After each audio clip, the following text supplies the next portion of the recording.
Hello दोस्तों, स्वागत है आपका ऑडियो बुक्स गैलरी में। मेरा नाम है नीरज सिंह, मैं हूं आपका होस्ट और नरेटर। दोस्तों, आज फिर आप लोगों के लिए लेकर आया हूं राइटर दीप त्रिवेदी द्वारा लिखी कहानी में से एक कहानी, और आशा करता हूं आपको ये पसंद आएगी।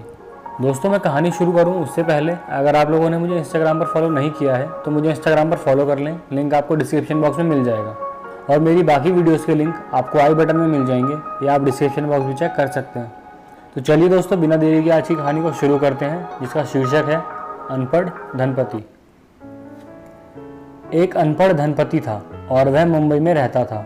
एक दिन उसे अपने किसी व्यावसायिक मीटिंग के लिए कलकत्ता जाना था, अतः उसने यात्रा की सारी तैयारियां एक दिन पहले ही कर ली थी।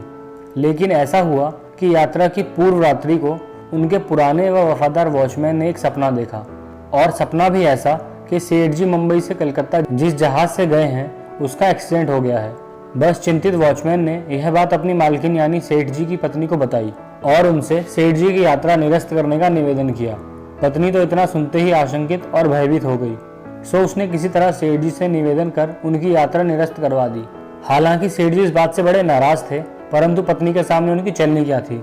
खैर, उधर वाकई हवाई जहाज का एक्सीडेंट हो गया और उसमें सवार सभी यात्रियों की मौत हो गई। सेठ जी की पत्नी ने न सिर्फ शुक्रिया मनाया बल्कि उस वॉचमैन को काफी इनाम भी दिया। उसने काम ही ऐसा किया था। लेकिन उधर सबके आश्चर्य के बीच सेठ जी ने उसे नौकरी से ही निकाल दिया। कारण पूछे जाने पर उन्होंने अपनी पत्नी को समझाते हुए कहा, उसका सपना देखना और घटना घटित होना एक संयोग की बात है, परंतु मुख्य सवाल यह है कि वॉचमैन होकर वह सो ही कैसे सकता है।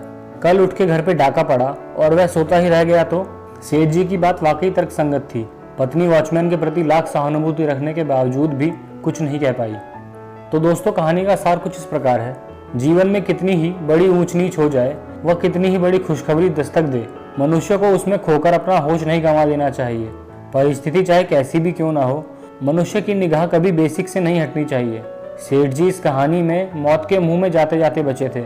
इतने बड़े हादसे का शिकार होने से बचे थे, लेकिन फिर भी उनका होश बरकरार था।